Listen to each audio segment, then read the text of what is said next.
국민 라디오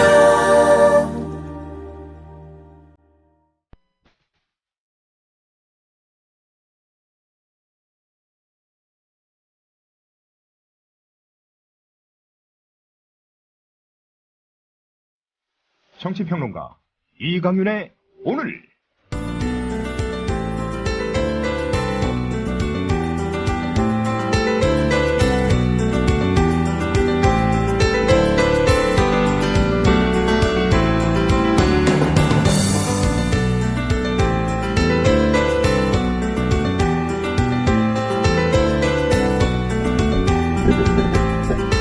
안녕하십니까, 이강윤입니다.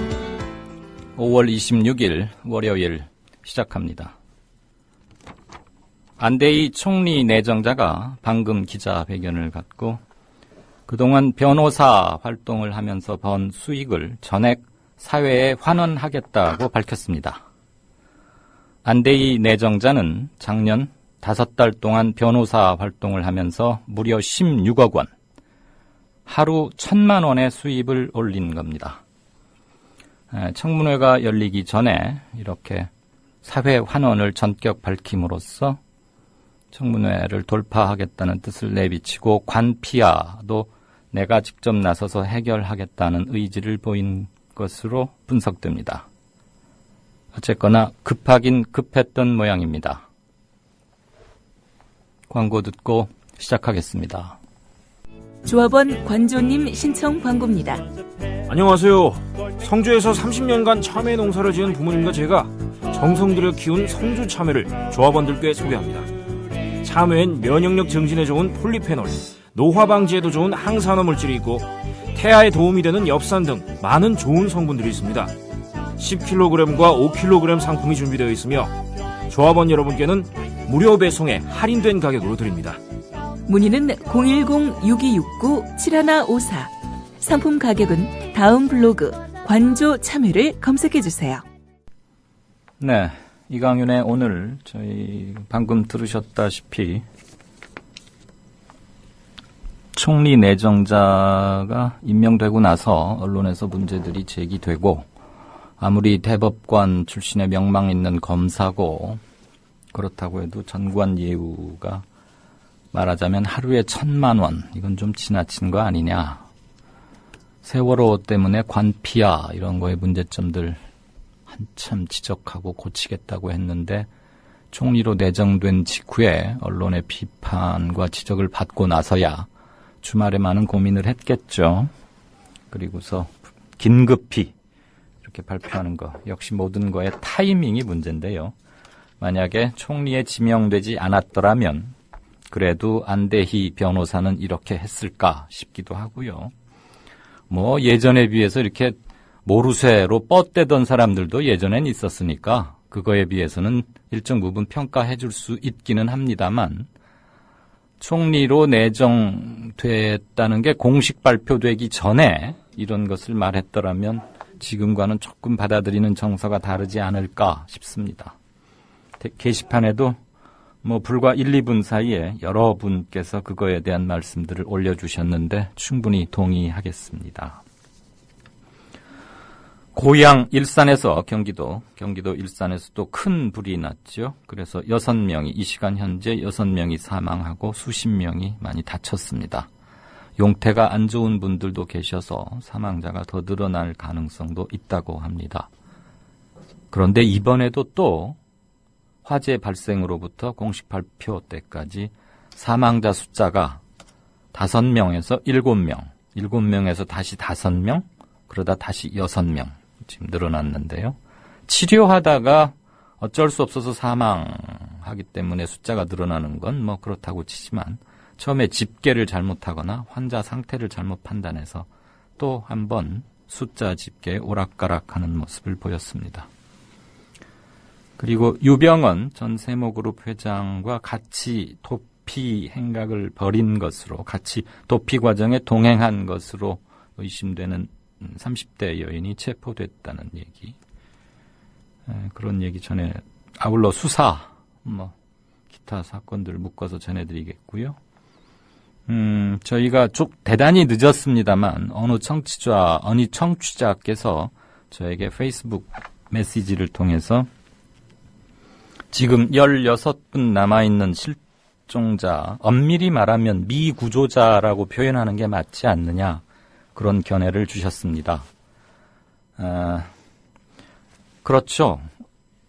정확한 용어라는 것은 대단히 중요한데, 실종이라는 건 지금 언제 어디에서 무슨 사고가 나서 어디 있는지조차 모르는 것도 다 포함되어 있는 거고, 실종이라는 말에는. 그런데 이 경우에는 지금 어디 있을 것으로 짐작은 거의 확실히 되고 있고, 물론 유실된 분이 있을 수도 있습니다만, 사고 지점과 그들이 사고를 당할 때 어느 지점에 있었다는 것은 다 확인이 된 상태니까, 살아서든 돌아가셔서든 아무튼 가족들 품으로 돌아오게 하는 건 구조라는 개념이 맞는 것 같습니다. 이런 메시지를 주셨습니다. 읽어보니까 참 맞았고, 세세하게 그런 데까지 미처 생각이 이르르지 못했던 것, 그리고 그렇게 지적해 주신 것에 감사를 표했습니다.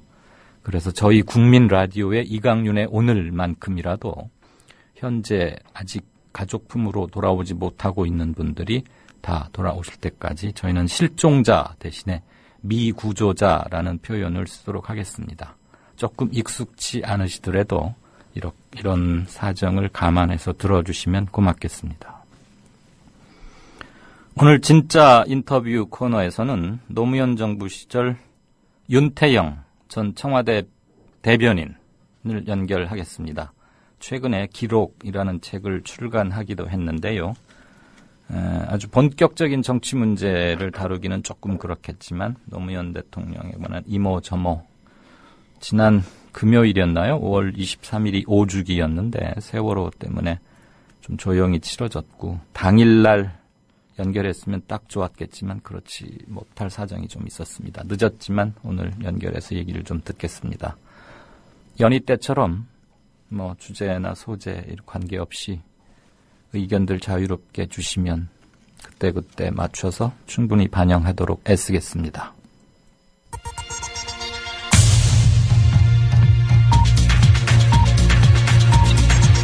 국민TV 뉴스 기자 안은필의 논쟁으로 본 뉴스.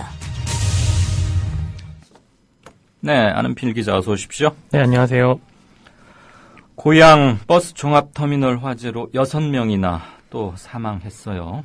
예, 오늘 오전 9시쯤 경기도 고양시 고양종합터미널 공사 중이던 지하 1층에서 불이 나서 6명이 숨지고 37명이 부상했습니다. 불은 약 27분여 만에 진화가 됐는데요. 가스를 마신 부상자가 많아서 피해가 커졌습니다. 부상자 중 중태자가 현재 7명으로 전해지고 있어서 추가 사망자가 발생할 수도 있습니다. 경찰은 용접을 하던 중 불이 갑자기 번졌다, 용접 작업 전에 가스 밸브를 차단했지만 제대로 확인은 하지 못한 것 같다는 현장 근로자의 증언을 토대로 정확한 화재 원인을 조사 중입니다. 한편 방화벽이 작동하지 않았다는 목격자들의 증언도 있는데요. 공사 책임자와 감리업체, 건물 관리업체 간 책임 논란일 것으로 보입니다. 네, 큰 사건을 치른 직후라 이번 것도 보면서 덜컥 내려앉았고, 우리 생활 주변의 안전의식 이런 거 정말 대대적으로 바꿔야겠다는 생각 다시 한번 하게 됩니다. 대학생들이 이번에는 청와대 앞에서 기습 시위를 벌였군요. 예, 그렇습니다. 세월호 참사 김기춘 파면 촉구 대학생들 모임 소속의 대학생들이 오늘 오전 청와대 인근 경복궁 신무문 앞에서 김기춘 비서실장의 파면을 촉구하며 기습 시위를 벌였습니다. 경찰은 이들이 청와대 앞에서 김 비서실장 파면 등을 요구하는 펼침막을 펼치고 성명서를 배포하려 하자 곧바로 전원 연행했습니다. 경찰은 청와대 앞 100m는 집회 자체가 금지된 장소인데 대학생들이 신고도 하지 않은 채 해당 구역에서 집회로 볼 수 있는 행위인 구호제창과 유인물 배포 등을 했기 때문에 이들을 연행했다고 설명했습니다. 집회 신고를 냈으면 받아주었을까요? 꼭 그랬을 것 같지는 않습니다. 네. 예. 진도 소식 좀 볼까요? 아까 제가 오늘부터라도 늦었지만 미구조자 이렇게 말씀드리겠습니다. 그랬더니 벌써 댓글로 미구조자라고 화답해 주신 분이 계십니다. 감사합니다. 풍랑주의보 때문에 수색이 또 이틀째 중단됐다고요? 소조기여서 기대가 컸는데 말이죠. 그렇습니다. 대책본부는 오늘 새벽 2시로 풍랑주의보는 해제가 됐지만 현장의 파도가 높게 일어 수색을 재개하지 못했다고 밝혔습니다. 대책본부는 현장 인근에 대기 중인 구조팀이 정조 시간대 유속을 감안해 수중 수색을 재개할 계획이라며 기상 악화로 인한 선체 붕괴 현상이 심해지고 있어서 선체 일부를 절단하는 방안도 검토 중이라고 밝혔습니다. 네. 현재 미구조자는 16명입니다. 수색팀은 미구조자 16명을 학생 7명, 교사 3명, 일반인 탑승객 6명으로 파악하고 있습니다. 네, 일반인, 학생이 아닌, 단원고 관계자가 아닌 승객도 6명이나 되는군요. 너무 길어지고 있습니다. 구원파 얘기 좀 해보죠. 구원파가 상당히 공세적으로 나오는 것 같은데 이번에는 검사와의 통화 내용이다 이러면서 녹취록을 공개했다고요? 예, 구원파 임시대변인 이태종 씨는 오늘 오후 경기도 안성시 금수원 앞에서 기자회견을 열고 검사와의 통화 내용 녹취록을 공개했습니다. 녹취록에 따르면 검사는 구원파 관계자에게 그런 현수막을 들고 하지 말라, 윗분이 안 좋아하는 것이 아니라 국민과 여론이 안 좋다고 말했습니다. 이어 검사는 구원파 측에 새로운 현수막에 쓸 내용까지 정해줬는데요. 오대양 사건과 관련해 명예를 회복했고 대한민국의 법 질서를 존중하겠다. 또 유병현 전 회장 수사에 적극 협조하겠다라는 내용의 현수막을 써붙이라고 언급한 것으로 나와 있습니다. 네. 또한 검찰은 압수수색 과정에서 현금 5천만 원을 발견했는데요. 이 대변인은 검사가 언론에 공개되면 구원파 측에 불리하니까 나가지 않게 해주겠다고 회유를 하기도 했다고 주장했습니다. 이에 대해 검찰은 인천지검 수사팀 내에 아무도 그런 전화를 한 사람이 없다면서도 수사팀이 아닌 검찰 관계자가 그런 말을 했을 수는 있지만 통화 자체에 문제되는 내용은 없는 것 같다고 말했습니다. 네, 인천지검 반응을 들어보니까 검사가 아닐 수는 있지만 수사팀, 그러니까 수사 관계자죠. 네. 검사 밑에서 수사 도와준, 경찰로 치면 형사라고 보면 됩니다. 검찰 수사관 중에 누가 이런 통화를 하긴 한 거군요. 그러니까 슬쩍 지금 완전히 부인도 못하면서 그런데 문제되는 내용이 뭐가 있냐 이런 식으로 되묻고 있네요. 인천지검이 지검장이 최세경 지검장인데요. 옛날에 중수부에서 한때 굉장히 날렸던 검사죠. 안대희 총리 내정자 밑에서 중수부 함께 일하고 저도 법조 출입할 때 조금 면식이 있는데 평검사 시절에는 한 칼 한다고 그랬었는데 이번 인천지검 수사는 조금 좀 무디어지는 것 같습니다. 그건 그렇고 구원파 측이 세월호 침몰 원인을 규명하는 사람에게 5억 원을 주겠다. 무슨 현상금 비슷하게. 이건 또 무슨 얘기예요? 예, 합동수사본부가 세월호 침몰 원인으로 밝힌 과적과 운항 미숙 외에 다른 원인을 찾아내면 신도들이 모은 헌금으로 현상금을 주겠다는 것입니다. 구원파 측이요. 검찰이 어제 유병헌 전 회장에 대한 현상금을 5천만 원에서 5억으로 또 장남 유대균 씨에 대한 현상금도 3천만 원에서 1억으로 올렸는데요. 여기에 대한 맞대응으로 볼 수 있을 것 같습니다. 이 사건의 본질은 유 전 회장이 아니라 세월호 침몰이라는 점을 강조하려는 취지로 해석됩니다. 네, 그러니까 검경 합수부에서 현상금을 5억으로 올리니까 자기들도 5억 탁 내걸고 원인 규명하면 주겠다. 이건 참 구원파가 세다고 해야 되는지 방자하다고 해야 되는지 아직 잘 모르겠습니다. 유병헌 전 회장의 도피를 도운 30대 여성을 검거했다고요? 예, 검찰은 유 전 회장과 함께 도피 생활을 한 의혹을 받고 있는 30대 여성 신모 씨를 체포해 조사 중이라고 오늘 밝혔습니다. 검찰 관계자는 신 씨가 유 전 회장과 어떤 관계인지 어디에서 체포됐는지 등 세부적인 내용은 말할 수 없다면서 신 씨가 유 전 회장과 얼마나 도피 생활을 함께 했는지 역시 확인해 봐야 된다고 말했습니다. 네. 구원파 신도로 알려져 있는 신 씨는 최근까지 유 전 회장의 곁을 지키다가 체포가 된 것으로 알려져 있고요. 앞서서 유 전 회장의 도피를 도운 혐의로 체포된 구원파 신도 등 5명과는 다른 지역에서 검거된 것으로 전해지고 있습니다. 아, 다른 곳에서 검거됐다고요? 네, 그렇습니다. 검거 장소가 중요할 텐데 지금 뭐 유병헌 전 세모그룹 회장이 주말 사이에 뭐 순천, 전라남도 순천에서 포착됐다 이런 얘기가 있어요. 네. 그런데 이 여인은 지금 어디서 체포됐다는 겁니까? 검찰이 그 구체적인 장소에 대해서는 아직 밝히지 않고 있습니다. 아, 예. 그런가요? 수사상의 기밀이라고 판단해서 체포 장소는 밝히지 않을 수도 있긴 하겠죠. 네. 그렇군요. 다른 구원파 신도들과 장소가 다른 것에 대해서는 그 구원파 신도들이 자기 자택이라든지 네. 이런 지역에서 도와줬기 때문에 그런 것으로 보입니다. 네, 네, 잘 알겠습니다. 아, 제가 조금 전에 최세경이라고 잘못 말씀드렸죠. 역시 이강윤의 오늘 청취자분들은 정말 대단하십니다. 나그네라는 분께서 5시 44분에 제가 그 말씀 드린 지 불과 1, 2분도 안 됐는데 최재경으로 맞습니다. 최재경. 서울지검에서 아주 한때 날렸었죠. 나그네님 고맙습니다. 그리고 청와대 앞 시위 말씀도 드렸더니 곧바로 사진까지 함께 올려주시는군요. 시민님께서. 연행 장면에 연행되는데 학생 하나가 연행되면서 구호를 외치는데 아주 다이나믹하고 그렇습니다. 예, 선거 관련 소식 좀 챙겨볼까요? 지방선거 벌써 이제 90회밖에 안 남았어요. 근데 이번 뭐 사전투표제를 지난 대선 때도 하긴 했지만 앞으로 이거는 갈수록 투표율을 높이는 데도 상당히 중요한 요소로 작용할 것 같고 말이죠.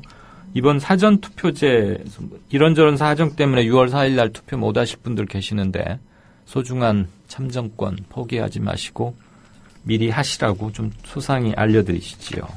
예, 이번 주 금요일과 토요일 5월 30일과 31일에 사전투표가 가능합니다.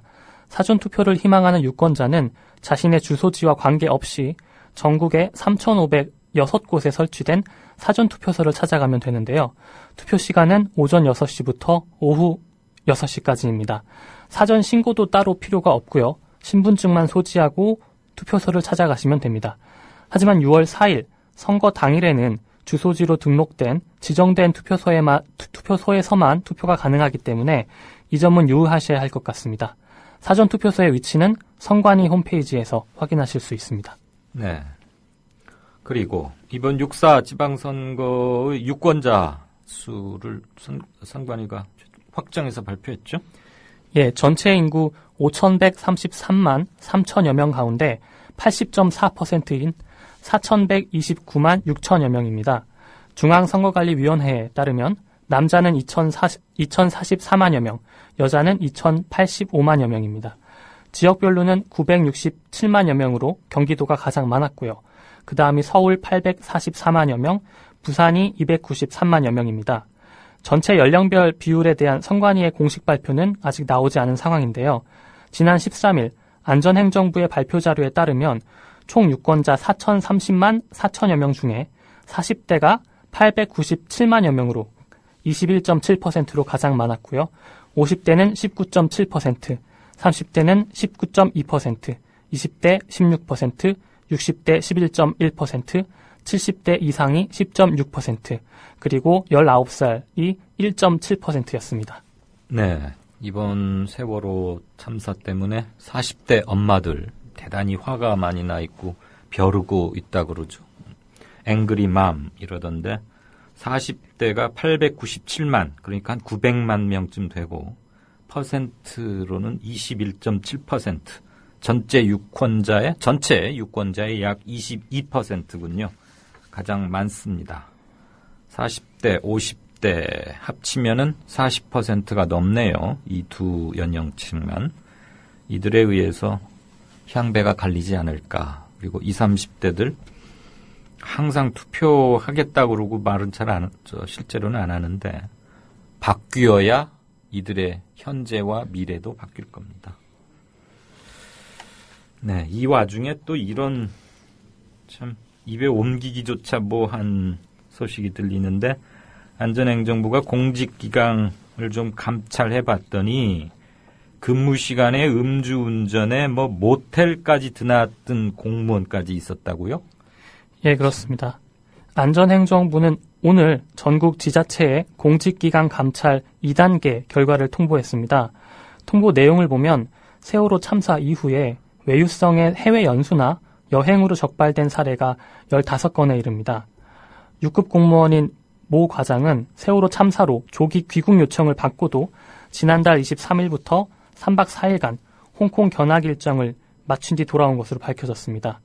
또 한 4급 공무원은 자녀의 결혼식 때 직무와 관련 있는 업체로부터 축의금 590만 원을 받아 적발되기도 했고요.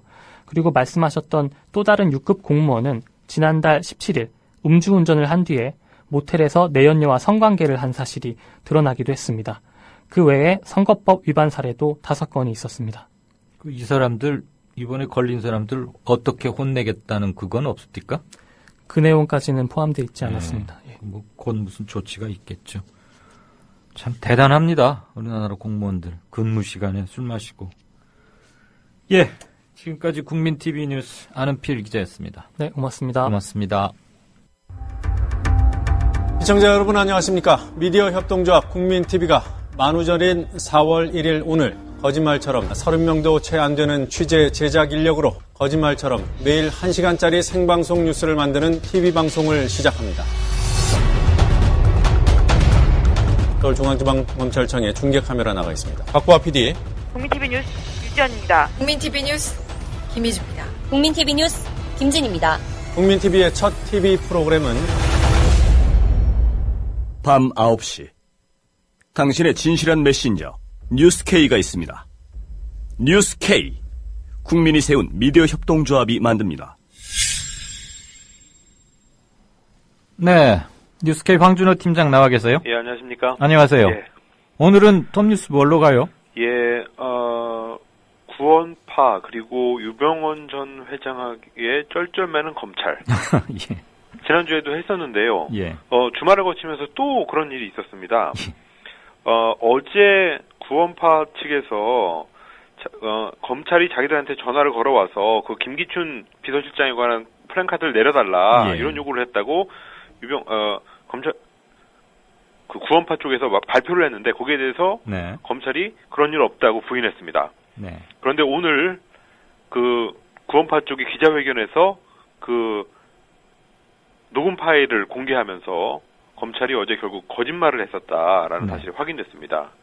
그 지난주에도 저희가 그 지금 유병원 회장을 못 잡고 있는 그 상황 자체 그리고 뭐 여러 가지 협상 그 구원파와 오대양과의 관계가 무관하다는 거를 검찰이 인정해라 하니까 결국 검찰이 인정했고 그러면서 문을 열어줬는데 들어가 보니까 없더라 유병원이 뭐 이런 식으로 계속 농락당하고 있다고 말할 정도로 했었는데요. 이런 현상이 지금 계속되고 있습니다. 무슨 뭐 수사를 받는 게 아니고 같이 이렇게 뭐 한판 같이 붙고 뛰는 것처럼 말이죠.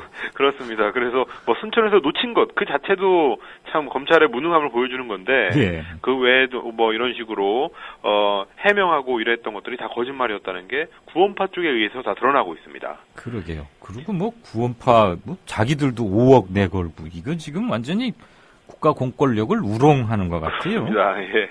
근데 그 우롱하는 거는 그 사람들이 나빠서가 아니라 이쪽에서 우롱할 수 있는 필미를 너무 많이 주기 때문에 그런 현상이 나오는 것 같습니다. 참 1300명 풀어가지고 8시간 동안 뒤졌는데 뭐 CCTV 몇 개 건지고 참 말이 안 됩니다.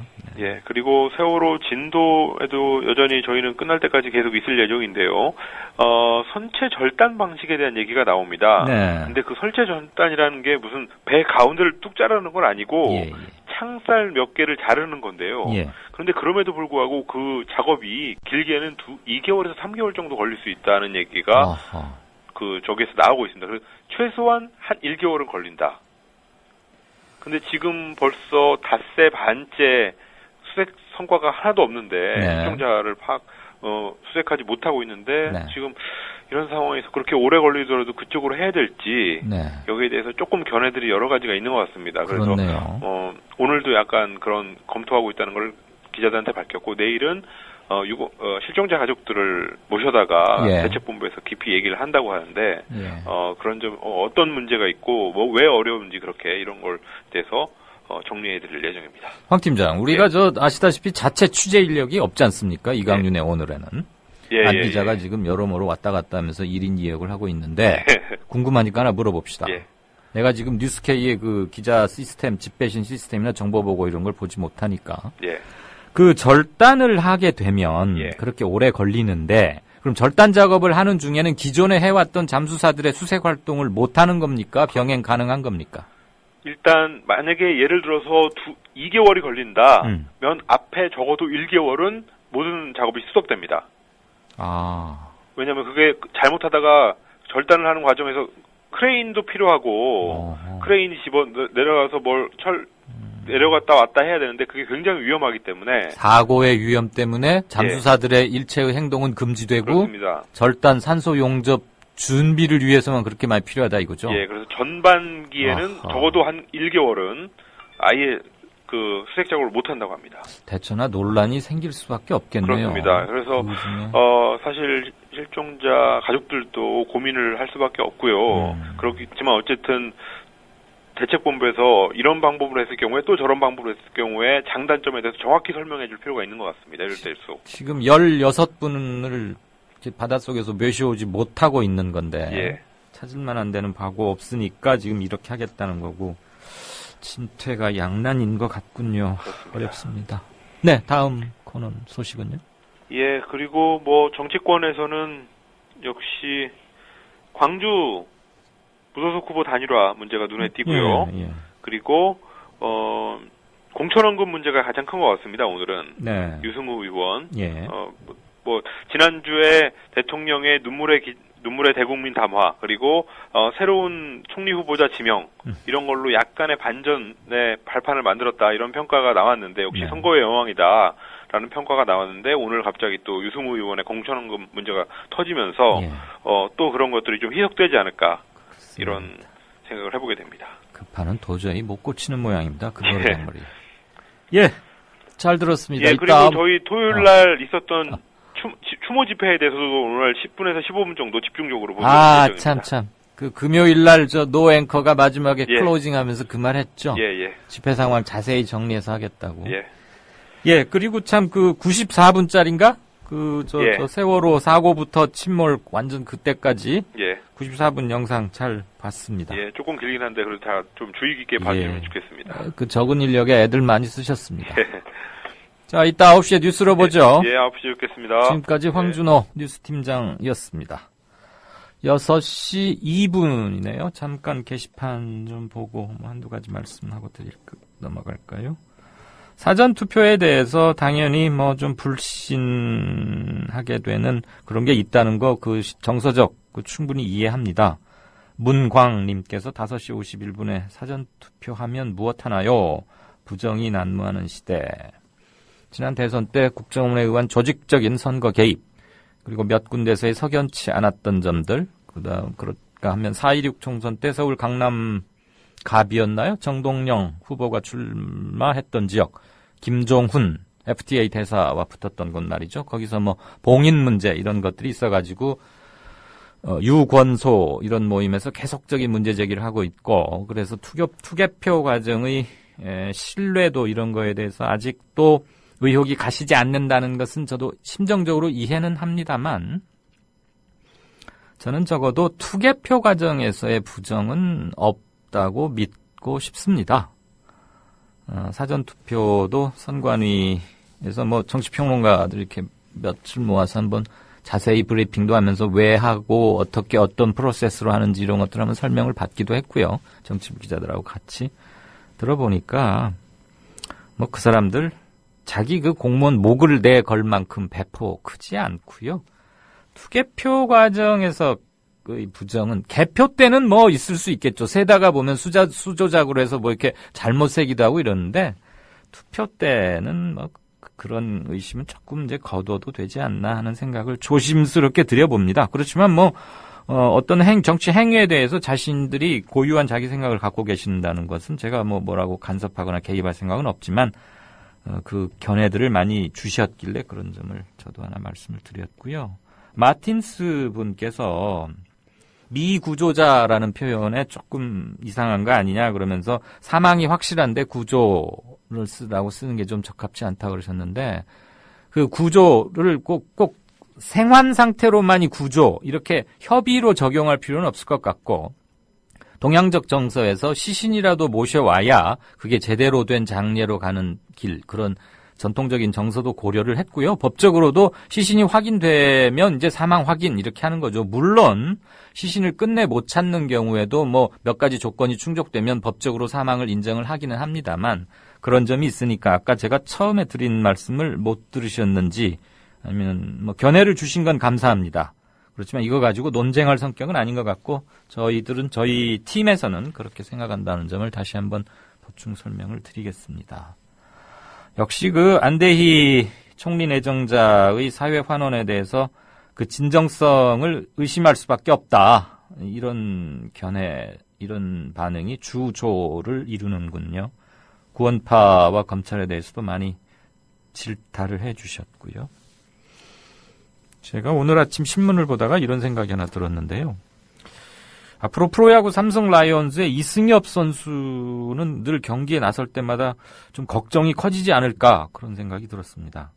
자신이 홈런을 쳤다는 소식에 어느 분께서 갑자기 눈을 뜨고 의식이 일부 회복됐다고 뭐 그런 뉴스가 있었잖아요. 오늘 아침 신문들 한겨레도 상당히 크게 썼던데. 그럼 앞으로 이승엽 선수는 좋은 찬스에서 타석에 들어갔다가 병살타나 삼진으로 물러나면 행이 어떻게 될까? 뭐 이런 생각을 하지는 않을까 싶고요. 오늘 아침 조간신문 그리고 텔레비전 뉴스들을 보면서 우리나라 언론들의 그 뉴스를 다루는 자세, 가치평가라거나 그리고 제목을 뽑는 관행이 얼마나 천박한가 뭐 이런 생각이 들어서 저도 지금 거기에 같이 발을 담그고 있는 사람으로서 되돌아보겠고 한편으로 부끄러웠고 조금씩이라도 달라지겠다 이런 약속을 드리겠습니다. 네, 게시판은 이따가 6시 반 조금 넘어서 다시 한번 살피겠습니다. 고맙습니다. 동아일보 해직 언론인의 모임인 동아자유언론 수호투쟁위원회 김종철 위원장. 그는 국민TV 스튜디오 입구에 붙은 글귀를 감격 어린 눈으로 지켜봅니다. 그것은 자신들이 1974년 10월 24일 편집국 입구에 게시한 동아투의 결의문 사본이었습니다. 저기 스튜디오에 사진을 걸어놓은 거 보니까 저희 113명이 해직당할 때 그것이 부당하다고 항의하시다가 자진 사퇴하신 송건호 선생님, 중앙정보부에서 받은 고문 때문에 파킨슨씨 병으로 몇 해 전에 돌아가셨고 왜 국민TV는 40년 전 동아투의 결의문을 입구에 붙였을까요? 그 투쟁 정신을 이어받아 공정 언론을 건설하겠다는 의지 때문입니다. 이것이 어디 미디어 협동조합 몇몇 임직원만의 숙제이겠습니까? 죽은 언론인의 사회에 역사를 살아가는 모든 시민에게 던져진 사명일 것입니다. 미디어 협동조합의 조합원이 되주십시오. 국민.tv에 접속하시면 됩니다. 2014년 4월 1일은 한국 언론사의 역사적인 날이 되리라고 생각합니다. 동아투의 사람들 뒤에서 여러분이 원하는 모든 일을 힘껏 도와드리길 약속드립니다.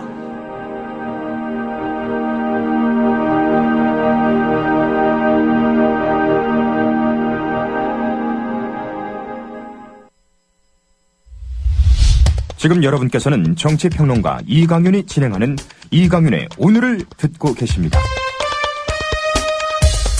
이강윤의 오늘은 팟캐스트 포털 팟빵에서 다시 들으실 수 있습니다. 의견과 건의가 있으시면 게시판에 남겨주세요.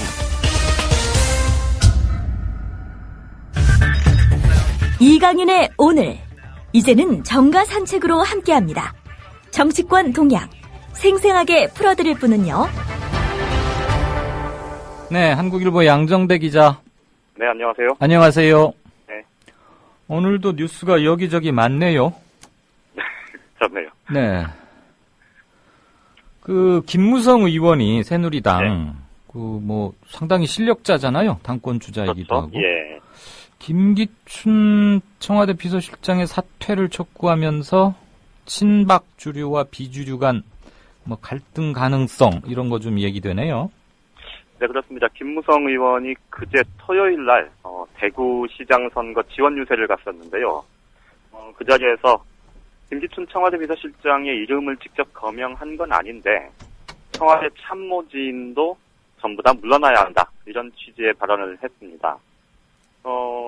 그동안 지금 새누리당 내에서는 내각 총사퇴, 내각이 일괄해서 사의를 표명하고 그 사의를 이제 선별수기하는 방식의 내각 총사퇴를 얘기한 사람들은 많이 있었지만 사실 청와대 참모진을 완전히 바꿔야 한다. 네. 이게 이제 시민사회단체나 야권 또 많은 국민들의 요구이긴 하지만 사실 여권 내에서는 그 문제가 공식적으로 거론된 적이 별로 없었거든요. 네. 그런데 말씀하셨듯이 이 차기 당권에 유력하게 다가가 있다고 평가되는 이 김무성 의원, 특히나 이제 지금 친박계하고는 조금 거리가 있는 이 비주류 의원이라 이 얘기를 직접 하면서 당 내에서 상당히 좀 끓는 듯한 그런 모습인데요. 네. 실제로 보면 친박계 의원들 만나서 얘기를 들어보면요. 너무 나간 얘기 한 거다.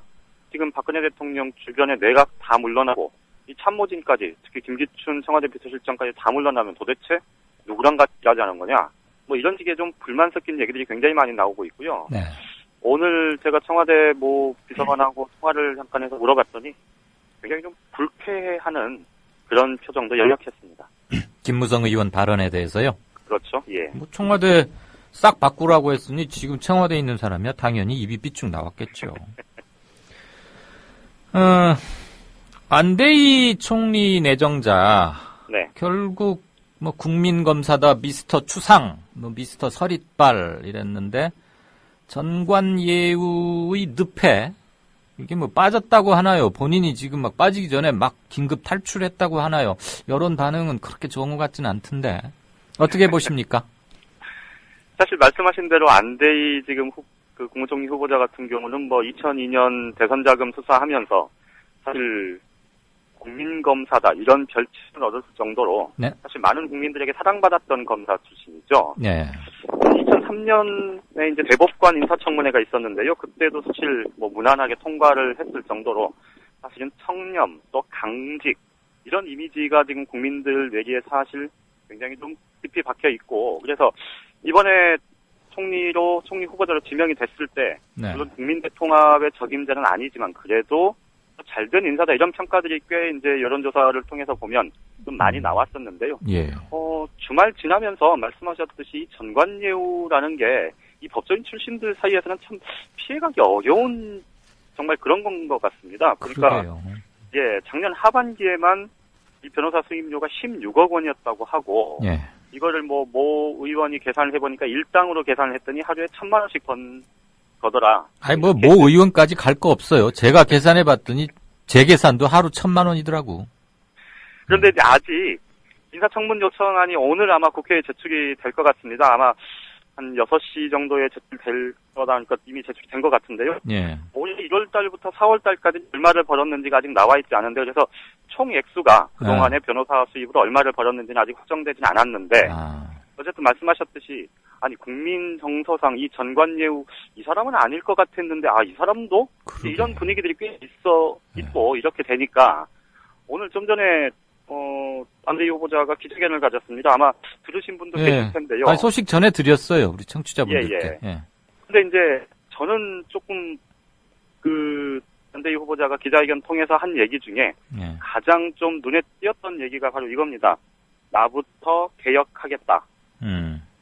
이 얘기가 이제 결국은 이번 총리의 임무, 역할 이런 것들에 대해서 박근혜 대통령이 제시한 거는 이 공직사회를 개혁하고 이른바 관피아를 척결해서 새로운 대한민국을 이 국가 개조하는 수준으로 대한민국을 새롭게 바꿔내야 된다. 이런 것에 이제 앞장서야 될 사람인데 내가 전관예우 논란 때문에 이렇게 하느니 차라리 내가 번 돈 다 기부하고 나부터서 이렇게 개혁적인 모습 보이면서 공직사회 개혁을 이끌겠다. 이제 이런 얘기겠죠. 그런데 오늘 그 얘기를 듣고 아까 국회 기자실의 부스에서 여기저기서 탄성들이 좀 나왔었는데요. 어떻게? 시작도 하기 전에 참 망가지는 거 아니냐 이런 얘기도 나왔고요. 예. 특히나 아니 만약에 그 안대희 이제 국무총리 후보자 같은 경우는 사실 2002년 대선 캠프 박근혜 후보 캠프에 네네. 참여를 했을 때부터 네.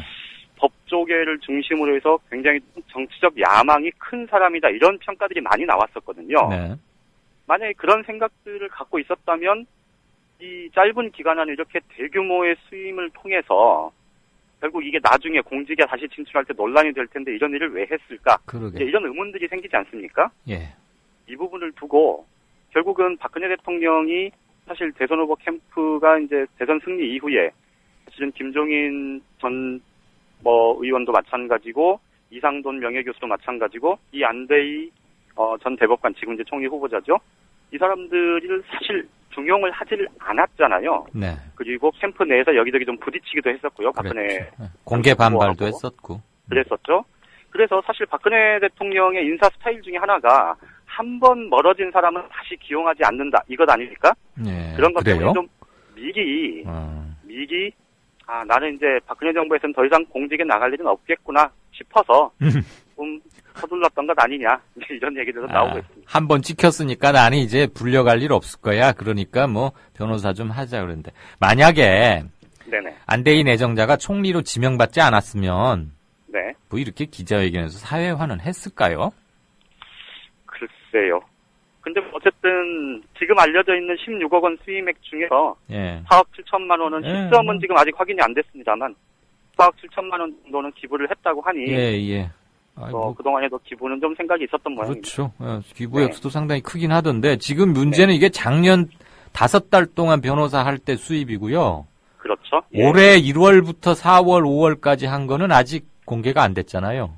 그렇죠. 그러니까 아마 청문회 들어가서 야당에서 꼬치꼬치 캐물으면은 그 총 수입이 더 커질 수도 있으니까 미리 오늘 이렇게 착 풀어버린 게 아닌가 싶긴 해요. 그렇죠. 그런 게 클 거고요. 또 하나 이제 논란이 될 만한 지점 중에 하나가 네. 사실 이제 전관예우 부분과 함께 지금 공직사회 개혁의 핵심 화두 중에 하나가 이제 관피와 척결 뭐 이런 것 아닙니까? 그런데 이제 보통 보면 제가 그쪽엔 좀 문외한이라서 저도 뭐 들은 얘기를 좀 전해드리면 이 소송 가운데서 이 세금과 관련한 소송들이 굉장히 복잡하기도 하고 그리고 이거는 웬만한 대법관 출신 변호사가 아니면 사실 승소나 혹은 세금 액수를 깎는 게 굉장히 어렵다 그럽니다.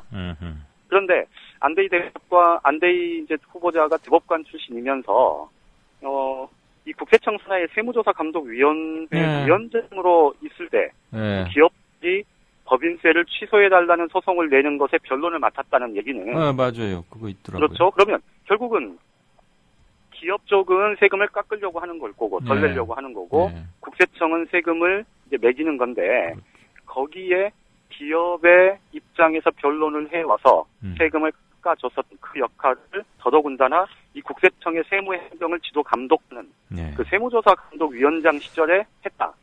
이거는 좀 오해받을 소지가 그렇죠. 굉장히 큰 거죠. 더군다나 그것도 안대희 당시 변호사가 맡은 고건 그 수임권에서 1심에서는 이겼어요.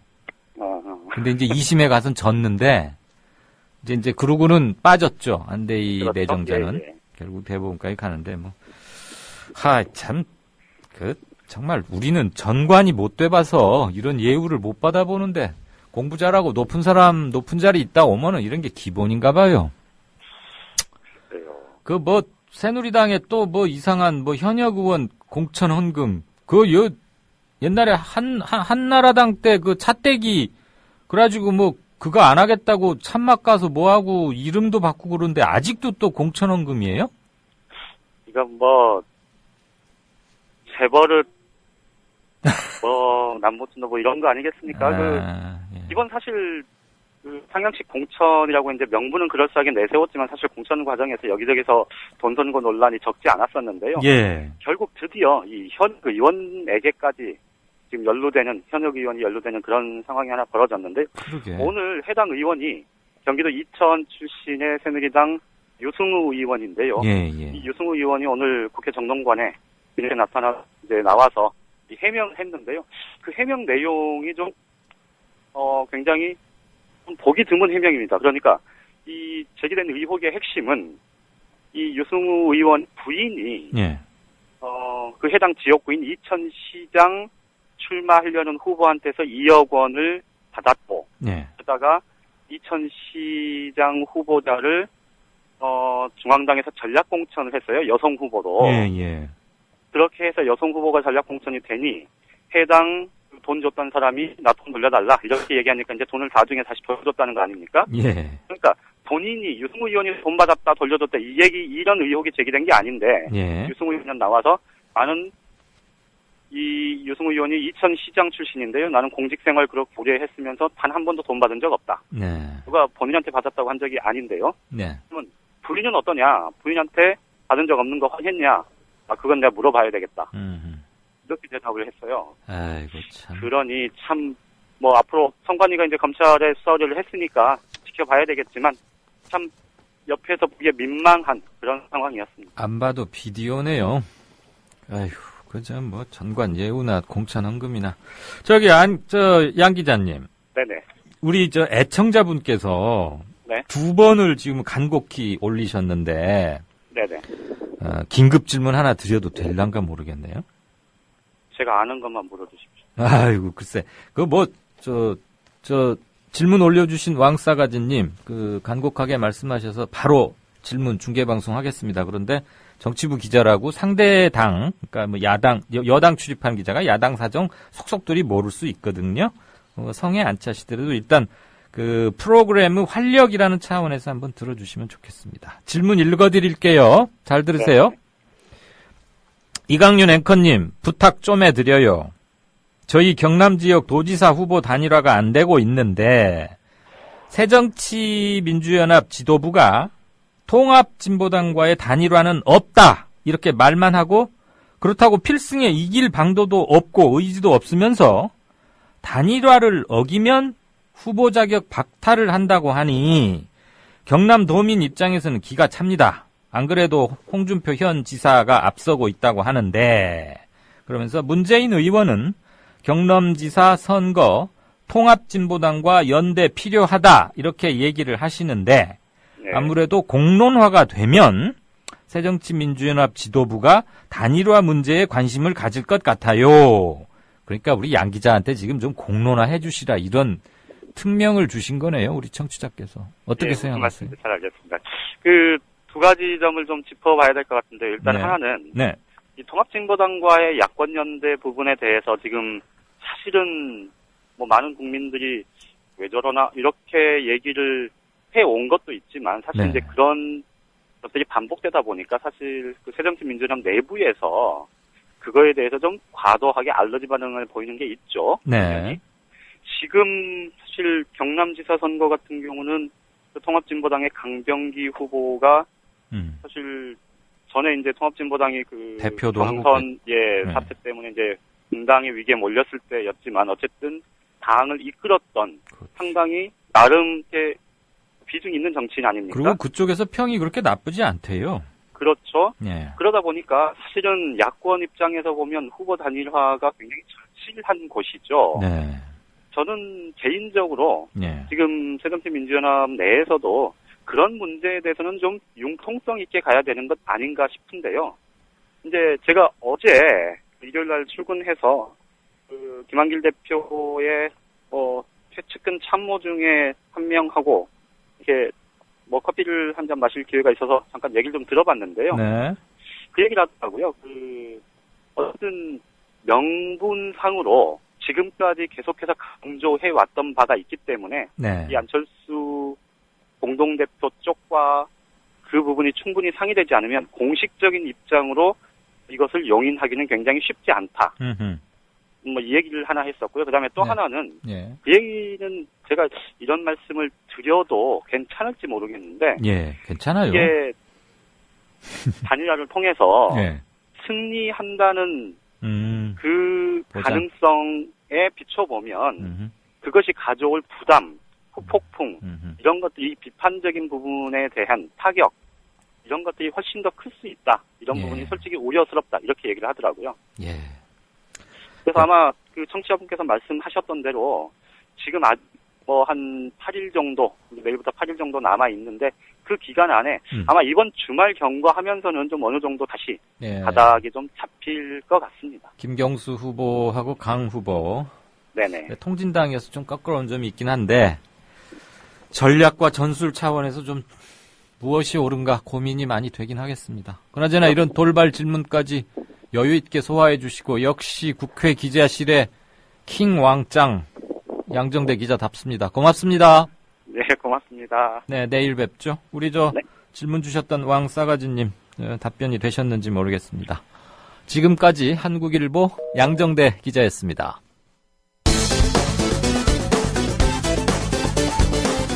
고승덕, 친, 이명박 지역. PBK 의혹이 커졌을 때 그는 특급 수방수로 이명박 캠프에 합류해 발군의 역할을 합니다. 그리고 이듬해 총선, 공천을 받아 국회의원이 됩니다. 2012년 총선이 목전에 다가왔습니다.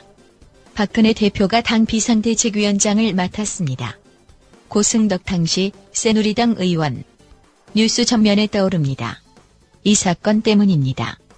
한나라당 고승덕 의원은 18대 국회에서 치러진 한 전당대회를 앞두고 당시 당대표 후보 가운데 한 명이 다른 사람을 통해 300만 원이 든 돈 봉투를 건넸다고 밝혔습니다. 고 의원은 그 후보가 당대표로 당선됐고 돈을 준 사람과 돈 봉투를 전달한 사람 모두 친이계 인사라고 설명했습니다.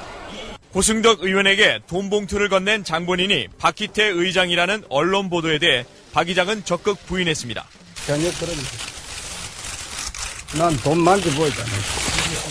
발언의 당사자인 고승덕 의원이 검찰에 나와 조사를 받고 있습니다. 검찰 청사를 나선 고 의원은 돈 봉투를 살포한 인물로 박희태 국회의장을 지목했습니다. 일단 2008년 경선에 대해 전당대회 관련한 진술을 하신 것 맞습니까? 오늘 그건 확인해드리고 가겠습니다. 맞습니다. 예. 이번 의혹을 처음 제기한 고승덕 의원은 쇼핑백에 노란색 돈 봉투가 잔뜩 들어있었다고 추가 폭로했습니다. 쇼핑백 크기의 가방 속에는 똑같은 노란색 봉투가 잔뜩 끼어 있었다 이렇게 보고가 됐습니다. 여러 의원실을 돌아다니면서 똑같은 그 돈 배달을 한 것으로. 네, 박희태 국회의장이 돈 봉투 사건과 관련해서 오늘 전격 사퇴했습니다. 검찰의 수사망이 좁혀져 오면서 박 의장이 스스로 물러난 것으로 보입니다. 저는 큰 책임을 느끼며 국회의장직을 그만두고자 합니다. 제가 모든 것을 짊어지고 가겠습니다. 관련된 사람이 있다면 모두 저의 책임으로 돌려주셨으면 합니다. 옛 한나라당 전당대 돈봉투 살포 의혹을 수사해온 검찰이 조금 전 수사 결과를 공식 발표했습니다. 네, 검찰은 박희태 국회의장과 김효재 전 청와대 정무수석을 불구속 기소하는 것으로 수사를 마무리했습니다. 검찰은 사법처리 수준이 약하다는 비난을 의식한 듯 애써 수사 의의를 강조했습니다. 관행적으로 행해지던 금품 제공 행위를 처벌함으로써 정당 내 경선 과정에서의 금품 수수가 근절될 수 있는 계기를 마련하였습니다. 자, 내부 고발자로서 양심 선언을 했지만 실은 친 이명박계 중진들을 날려버린 고승덕 의원. 그 고승덕 의원은 2012년 총선에서 새누리당 공천을 받았을까? 길을 쥐었던 박근혜 비상대책위원장. 이렇게 결론을 내리는데 새누리당이 오늘 서울, 강남 지역 등 전국 32곳의 공천자를 결정함으로써 지역구 공천을 마무리 지었습니다. 고승덕 등 강남, 서초 현역 의원들은 결국 탈락됐습니다. 이런 가운데 정몽준 전 대표는 공천 결과를 비판하며 지금의 공천 과정은 총선이야 어떻게 되든 대선 후보 경선을 위해 자기 사람들을 심는 것으로 보입니다. 결국 고승덕 의원은 탈당하는데 그렇다면 박희태 전 국회의장은? 새누리당이 오늘 박희태 전 국회의장을 상임 고문으로 위촉했습니다.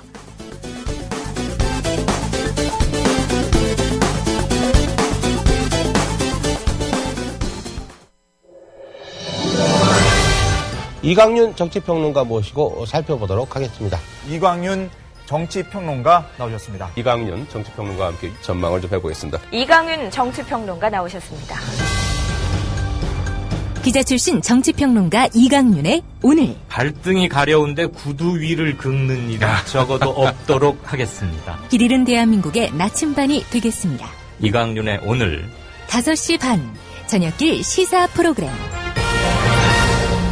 이강윤의 오늘.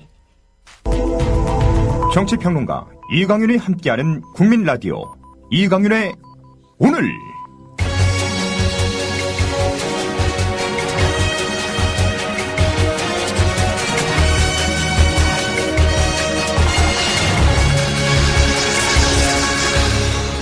이강윤의 예리한 시각. 이제는 뉴스의 행과 간을 짚어냅니다.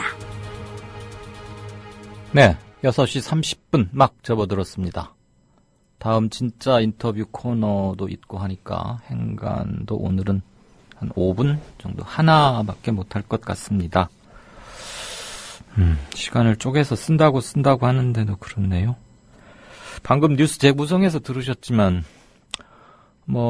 시험 치는 머리는 아주 비상하고 게다가 또 주식도 잘한다고 그러는데 자기 아이들은 여기서 학교를 하루도 안 보내본 사람이 서울교육감을 하겠다.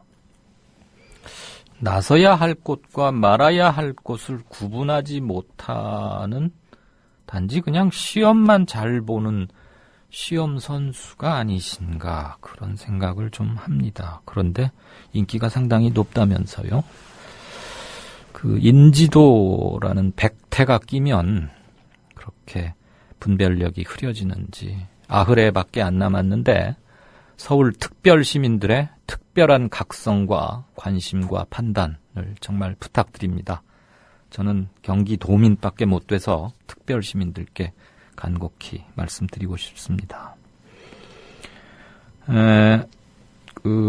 어느 청취자께서 올려주신 질문을 가지고 사실 저도 조금 부담스럽긴 했거든요. 저는 약속대련은 정말 싫어하지만 생방송에서 자유대련이 주는 묘미는 있는데 새누리당 출입기자에게 경남의 야당 상황을 묻는 거 조금 좀 당황스러울 수 있겠죠. 그러다가 방송 사고가 날 수도 만에 하나 그럴 수도 있곤 한데 양 기자가 워낙 베테랑이고 또 잘 해주셨고 여러분들께서 좋은 이렇게 오가는 게 참 좋았다 이렇게들 말씀해 주시니까 제가 참 감사드립니다. 질문을 주신 분이나 우리 양정대 기자나 남산 스카이님께서 6시 14분에 삼행시를 하나 써주셨네요. 안대희를 가지고 쓰신 것 같은데 국무총리 안 된다. 대통령이 하라고 해도 희대의 전관 예우. 이렇게. 참 재주가 대단하십니다. 그 짧은 시간 안에 이렇게 쓰시고요.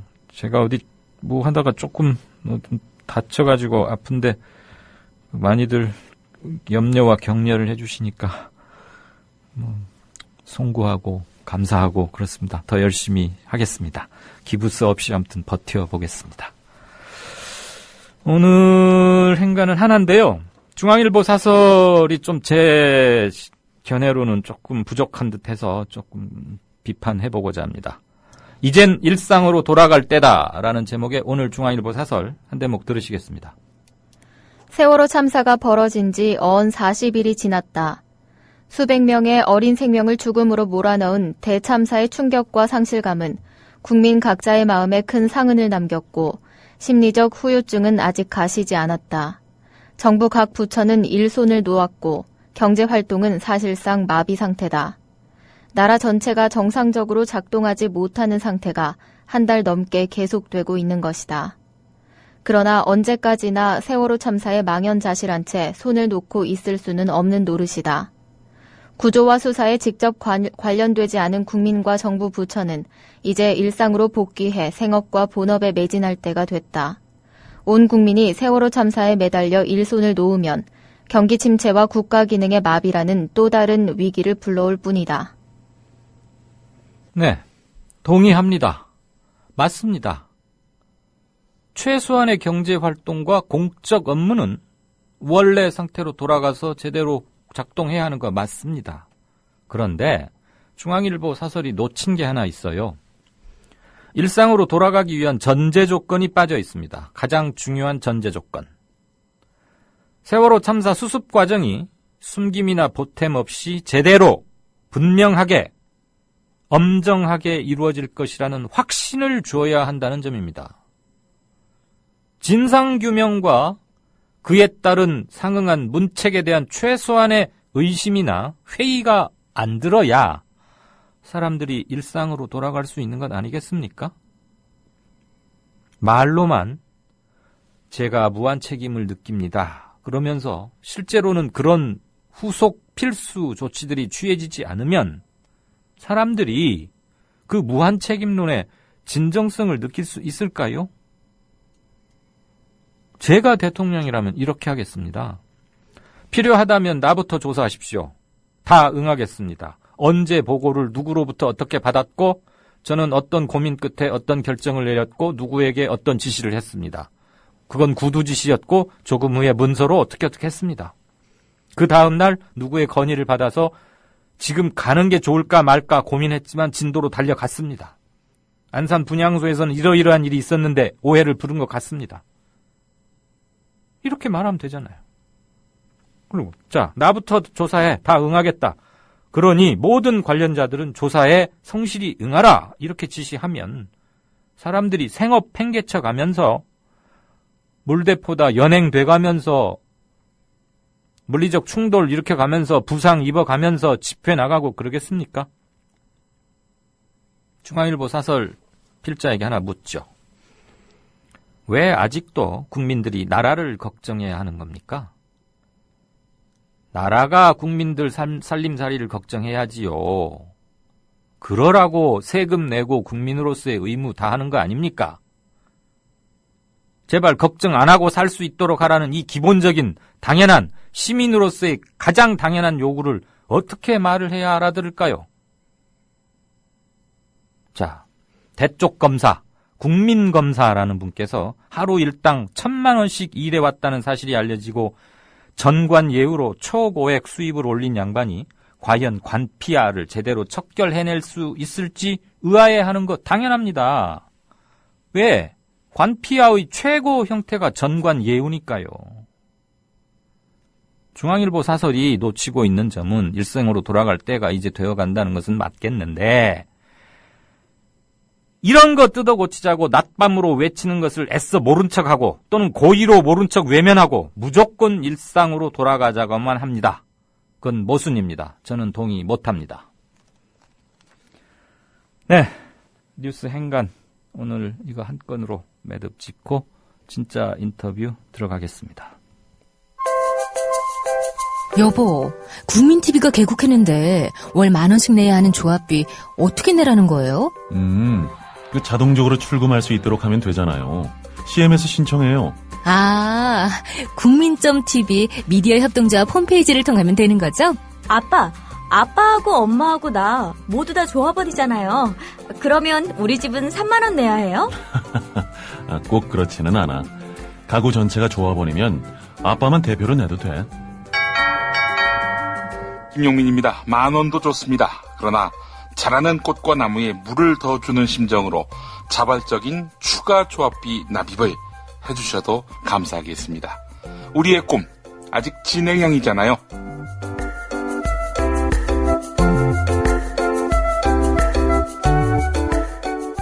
3만을 향해 달려가는 미디어 협동조합.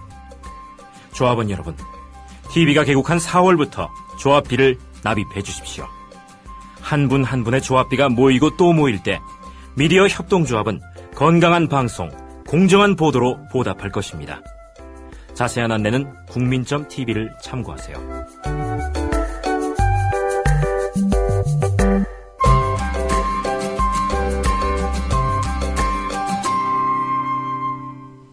네, 진짜 인터뷰 시작되기 전에 한 말씀만 드리고 윤태영 전 대변인 연결하겠습니다. 제키님께서 조희연 교육감이 이렇게 지지가 좀 안 오르고 하니까 안타까우셨던지 조 교육감 후보 인터뷰 좀 해주세요 이랬는데요. 저희가 모든 신문방송 합쳐서 가장 먼저 와이드 인터뷰 했을걸요. 한 2주일도 넘었습니다. 여기 스튜디오에 직접 나오셔서 30분 넘게 길게 인터뷰했었습니다. 아마 그날 못 들으셨던 모양이네요. 네, 뭐 기회가 되면 다시 한번 전화로라도 연결하든지 하죠. 윤태영 전 청와대 대변인님 나와 계십니까? 네, 안녕하세요. 안녕하세요. 예. 조금 기다리시게 해서 죄송합니다. 아닙니다. 청취자 여러분, 아까 말씀드린 대로 최근 기록이라는 사관의 누군가는 그러더군요. 어느 출판 평론가는 조선시대 사관을 다시 보는 것 같다. 이렇게 기록이라는 책을 펴낸 노무현 참여정부 시절에 청와대에서 아주 두루두루 요직 굳은 일 마다하지 않고 일해 오셨죠. 대변인, 부속실장 지냈던 윤태영 전 대변인과 인터뷰 시작하겠습니다. 네, 제가 호칭을 그냥 대변인님 이렇게 필요하면 부르겠습니다. 괜찮으세요? 예, 괜찮은데 잘 부르기 쉽지 않은 호칭. 네, 좀 길긴 하네요. 예. 가급적 호칭 필요 없이 해보겠습니다. 예. 이번에 내신 책 기록이 관찰자적 회고록이거나 또는 일반적 평전과는 좀 다르다고들 하던데 어떤 점이 제일 다릅니까? 예, 보통 평전이라고 그러면은 아무래도 관찰자나 뭐 저자의 느낌이나 의견이 그 책 내용 속에 이렇게 분명하게 표현이 되는데 이거는 기록은 100% 대통령님의 워딩이나 언행을 위주로만 썼고 제 견해는 거의 이제 담겨 있지 않습니다. 그런 면에서는 평전하고 좀 다르고요. 회고록이라고 하면 보통은 뭐 생애나 특정 시대를 이렇게 시간대별로 서술하고 하는데 요번 기록책은 노 대통령의 생애나 정치인 이런 대통령 시절 이야기들 중에서 여러 장면들 속에서 공통되는 주제들을 탁탁 뽑아가지고 공통적인 장면들을 추려가지고 각 꼭지별로 분류하고 이렇게 서술을 한 겁니다. 그러니까 엄밀하게 따지면 관찰자적 회고록에 좀 가깝다고 할 수 있는데 통상적으로 사람들이 생각하는 회고록하고는 약간 좀 다르게 느껴질 수 있을 겁니다. 네, 어쨌거나 필자 본인의 개입이나 뭐 저런 거는 최대한 자제, 배제하고 거의 대통령의 발언 거의 그대로 채록하려고 했었다. 즉 문자 책으로 재생시킨 노무현 청와대 몇 년 이렇게 이해하면 되겠네요. 예, 그렇게 하고 퇴임 이후의 얘기도 같이 있습니다. 예. 그 노 전 대통령의 거의 모든 일정에 배석했다고 들었습니다. 네. 개인적으로 가장 기억에 남는 자리 그리고 그 이유는 뭘까요?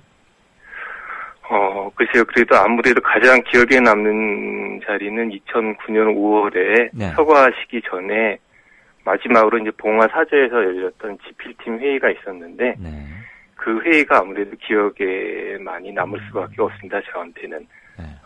그날 회의에서 이제 그동안 진보의 미래에 관련한 저술 작업을 해오던 이제 팀을 해체하고 앞으로 회고록 집필은 이제 제가 맡기로 하고 진보의 미래에 관련 저술은 이제 미래발전연구원이라고 그쪽에서 맡기로 했는데 하면서 팀을 해체했는데 그런 과정들이 오히려 대통령님을 더 안 그래도 힘들어 계셨는데 더 힘들게 해드린 게 아닌지 그런 죄책감 때문에 어쨌든 가장 기억에 강렬하게 많이 남아 있습니다.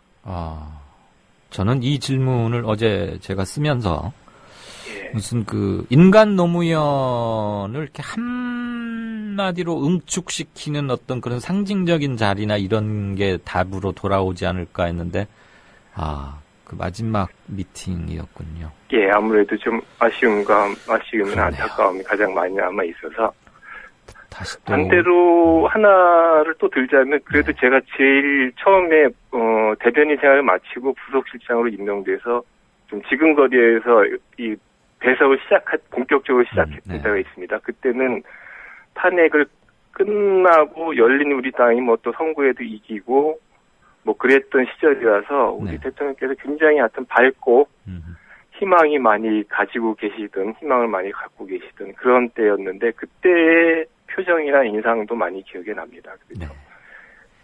그래요. 아무튼 참 울컥울컥 할 일이 참 많은 4월, 5월 특별한 봄을 지내고 있습니다. 지금 윤 대변인, 전 대변인 말씀을 들으니까 갑자기 어느 해 5월 23일 아침이 생각납니다. 참 이거 오래된 구분법이고 정말 이런 구분이 있느냐, 일부 언론에서 일부러 이런 말들을 쓰는 거 아니냐, 뭐 이름부터 시작해서 정말 있다 이렇게 말하는 사람도 있고 하는데, 흔히들 친노, 비노, 반노 이런 말들 자주 합니다. 이런 구분 어떻게 보십니까? 저는 솔직히 그런 용어를 들으면은 이렇게 좀 뭐라 그럴까요? 동교동계, 상도동계 하던 그런 옛날 계보정치 같은 느낌이 듭니다. 사실 노 대통령님은 계보를 만든 적이 없었거든요. 그러니까 후보 시절이나 정치인이던 시절에 어떤 뭐 계보였던 적도 없고요. 예. 계보나 계파 정치를 굉장히 싫어하셨던 분이거든요, 오히려. 그렇죠. 그래서 의원 저희 캠프를 보면 알 수 있듯이 무슨 의원급이나 정치인들 세력으로 묶어져 있지 않았었거든요. 네. 대통령 되신 후에도 무슨 의원들이나 정치인들을 이렇게 세력으로 묶으려고 하신 적도 없고요. 네. 그런 상황인데 자꾸 이제 이 용어가 많이 나오는데, 한편으로 이런 용어가 사실 뭐 정책이나 뭐 비전이나 철학을 중심으로 맺어지는 그런 그룹이라면은, 그런 그룹핑이라면은 또 뭐 의미가 있고 바람직할 수도 있다는 생각인데, 네. 현실에서 그렇게 쓰이는 것 같지는 않습니다. 어쨌든 이렇게 뭐 야권을 좀 편가르기 하거나 또는 뭐 이렇게 분열을 좀 이용하는 사람이나 세력들이 사용하는 용어라는 생각이 듭니다. 네. 그런 생각이 강하게 됩니다. 좀 기계적 프레임을 오래 써먹는다 이런 생각도 좀 들긴 하더라고요. 예. 그런데 엄연히 또 이런 시각이 일부 있기 때문에 여쭤본 겁니다. 조금 불편하게 들리실 질문일지 모르겠습니다만은 여쭙지 않을 수가 없네요. 대통령 후보로서의 노무현, 정치인으로서의 노무현은 드라마틱한 성공이었지만 대통령으로는 성공했다고 보기가 좀 그렇다. 이렇게 박한 점수를 주는 견해도 있습니다. 동의하십니까? 일단 뭐 후보로서의 노무현은 어쨌든 대통령이 되었으니까 말씀하신 대로 성공이라고 볼 수 있을 것 같습니다. 제 생각에도. 네. 다만 대통령으로서의 성공과 실패 문제는, 성공이냐 실패냐 하는 문제는, 제가 사실 뭐 지근거리에서 뭐 대변인도 했었지만 또 상당 기간을 지근거리에서 이렇게 수족처럼 일했었는데, 어쩌면 그러니까 대통령의 이 수족이 돼서 일을 한 사람으로서는 쉽게 얘기할 문제는 아닌 것 같습니다. 그래서 뭐 그런 말씀도 하긴 하셨는데, 돌아가기 전에 이렇게 남긴 회고록 메모 나중에 책으로도 만들어져서 나오긴 했는데, 그 책 제목이 성공과 좌절이라고 돼 있는데, 이게 대통령께서 쓰신 표현입니다. 직접 성공과 좌절이라는 말을 그런 표현도 쓰신 적이 있다는 점 정도이고, 제가 어쨌든 대통령이 여러 자리에 배석을 하면서 뭐 여러 가지 정책들이 결정되는 과정에서 지켜본 만큼 제가 알고 있는 범위에서 보고 들었던 것을 설명해야 될 책임이 오히려 있다고, 저는 이런 얘기 들을 때나 오히려 이제 그런 생각을 더 하고 앞으로 그런 작업을 계속 꾸준히 더 해나가야 된다는 그런 사명감 같은 거를 느끼게 됩니다. 오히려. 네. 역시 윤태영 대변인다우십니다. 그러니까 몇 년을 같이 붙어 있으셨던 거예요? 그 대변인. 그 전부터, 정치인 노무현 때부터 치자면? 예, 정치인 노무현 때부터 치자면은, 그러니까, 이렇게 90년 3당 합당 되고 나서 작은 민주당에 있을 때 당이 작기 때문에, 그 안에서는 뭐 가족처럼 지냈기 때문에 그때 한 1, 2년 가까이 있었고요. 또 여보나 좀 도와주라고 자서전 만들 때 구술 작업도 했었고, 그 후에 뭐 각종 선거에 출마하실 때마다 이상하게 홍보물이나 이런 일들이 저한테 많이 떨어져서 제가 같이 작업을 쭉 해오다가 2001년에 본격적으로 캠프에 합류했었습니다. 그럼 적어도 10년 이상 아주 가깝게 지내신 거잖아요. 예, 그렇습니다. 그 동안에 뭐 청와대 시절이어도 좋고 그 이전이어도 좋습니다. 인간 노무현 또는 대통령 노무현과 이견이, 지금 우리 윤 대변인과 이견이 가장 컸던 사안은 뭐고, 어떻게 서로를 막 설득하려고 애쓰고 막 또 싸우기도 하고 이랬는지, 그런 거 좀 궁금해요. 제가 그렇게 싸움을 좋아하는 저는 아니라서, 아니, 뭐, 논쟁을 하다 보면 그럴 수 있잖아요. 근데 싸움이나 뭐 논쟁을 한 적은 거의 없었던 것 같고요. 예. 그러니까 뭐, 예를 들어서 처음 접했을 때, 그러니까 캠프에 본격적으로 합류해서 직접 글을 쓸 때 야단을 좀 많이 맞았죠. 그러니까, 저는 기존 정치권에서 꽤 이제 그런 연설문 작업이나 원고 작업을 많이 하던 사람이라서 그런 습관대로 많이 써드렸는데, 네.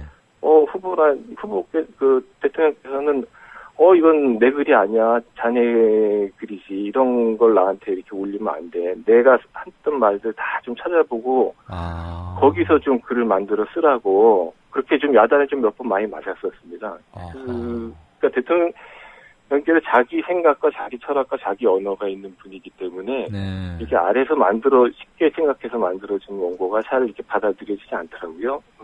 그런 게 있었고, 청와대 근무할 때는 부속실장이나 대변인이야말로 이렇게 이렇게 대통령님의 말씀을 밖에 나와서 대변하는 대신 말씀드리는 자리이고, 부속실장은 또 수족처럼 일하는 자리이기 때문에, 네. 이렇게 의견을 갖고 말씀드릴 기회는 사실상 거의 없습니다. 그러니까 제가 그나마 원고나 연설 방면에 좀 전문적으로 일을 했기 때문에, 밖으로 나가는 원고에 대해서 대통령이 이런 표현은 좀 바꿔주시는 게 어떻겠습니까? 이런 말씀 올리고 그런 것들이 주된 업무였던 것 같아요. 네. 좀 호되게 꾸지람 받고 눈물이 쏙 빠지게 혼나고 혹시 그런 적 있으세요? 재임 중에는 그런 거는 거의 없었습니다. 저 같은 경우는. 네. 그렇군요. 제가 인격이 천박해서 자꾸 그런 것만 여쭤봐서 죄송합니다. 아니, 저는 이렇게 아주 10년 이상 이렇게 식구처럼 가까이 지내다 보면, 물론 이제 호흡이 잘 맞을 수도 있지만, 어떤 점에서는 한번 좀, 투닥거리고 이럴 수도 있지 않을까 하는 생각이 들었고요. 책을 내시고 나서 어디에선가 이제 노무현을 서거일이 아니라 그가 태어나셨던 생신일로 이제는 그를 기억하고 싶다. 이제는 그를 좀 놓아드려야 되는 거 아니냐. 이런 취지로 글을 짧게 쓰신 걸 봤습니다.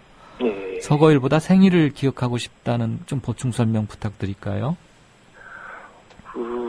아무래도 좀 돌아가시는 과정에서 이렇게 안타까움이라고 그럴까요? 그런 것도 있고, 이 비극적인 면들이 좀 있었거든요. 슬픔. 네. 그런 것들이 좀 많이 생각나는 과정이었고, 네.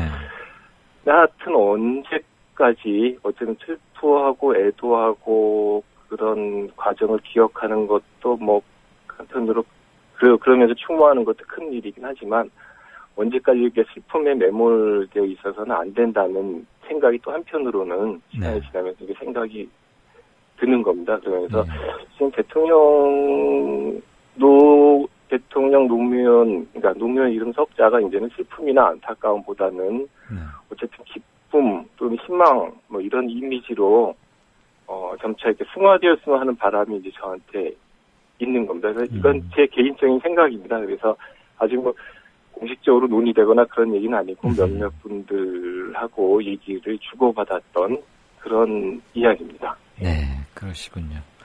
6월 12일 날 강연이 잡혀 있으신 모양이세요? 네, 그렇습니다. 저희 청취자들이 우리 윤 대변인님 인기가 대단하십니다. 굳은 일 마다 않고 묵묵히 자기 일만 해오신 그게 이미지가 지금까지 그대로 강하게 투영이 돼 있나 봐요. 엉겅퀴 사랑 등 여러분께서 6월 22일 윤태영 대변인 강연 신청했다 이러니까 막 부럽다 이러고 나는 못 가서 안타깝다 이런 말들 써주고 하셨네요. 고맙습니다. 요번 책 잘 읽고 있고요. 이게 이제 첫 작업을 막 한 발 떼신 거로 들었습니다. 앞으로도 계속 일관된 저술 집필 하실 거란 말씀 들었고요. 쭉 관심 갖고 애정 갖고 지켜보겠고, 누구보다도 힘든 시간들을 보내오셨을 텐데 이제는 방금 서거일이 아니라 생일을 통해서 밝게 기억하는 그런 것도 중요한 말씀이다 이렇게 들립니다. 오늘 시간 내주셔서 감사합니다. 불러주셔서 고맙습니다. 별 말씀을요. 고맙습니다. 예, 고맙습니다. 네, 지금까지 참여정부 시절 노무현 전 대통령과 고락을 같이 했던 윤태영 대변인과 얘기를 좀 나눴습니다. 시간이 좀 짧아서 아쉬우셨죠? 오늘 클로징 말씀 드리고 물러가겠습니다. 비가 오지 않아도 비가 너무 많이 내려도 다 내 책임인 것 같았다. 9시 뉴스를 보고 있으면 어느 것 하나 대통령 책임 아닌 것이 없었다. 대통령은 그런 자리였다. 고 노무현 대통령의 자서전 운명이다 중에 한 대목입니다. 이강윤의 오늘 순서는 여기까지입니다. 들어주셔서 감사합니다.